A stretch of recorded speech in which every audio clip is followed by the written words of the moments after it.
So welcome students. In this question you're given that the sides of a triangle are sine alpha cos alpha root of 1 plus sine alpha cos alpha, where alpha is some angle in the first quadrant. That is, so what is the greatest angle of the triangle?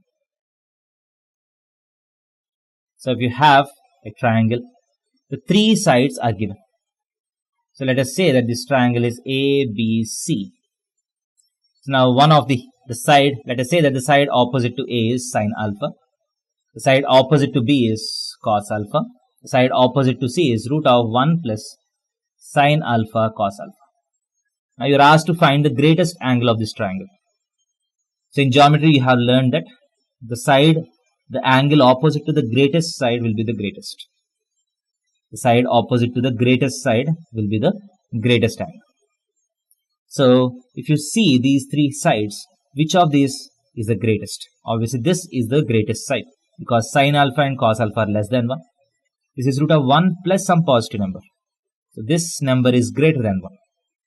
Hence this is the largest side. So this angle opposite to this side, which is angle C, is the largest angle. So let us find the value of angle C.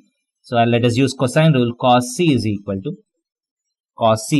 to A square plus B square sine square alpha plus cos square alpha minus C square minus of 1 plus sine alpha cos alpha by 2 times A into B 2 times sine alpha cos alpha. That is equal to sine square alpha plus cos square alpha is 1. 1 minus 1 is 0. So minus sine alpha cos alpha by 2 sine alpha cos alpha. So these two are getting cancelled. That is equal to minus 1 by 2.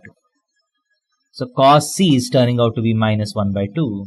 This implies C is equal to 120 degrees or 2 pi by 3. Thank you.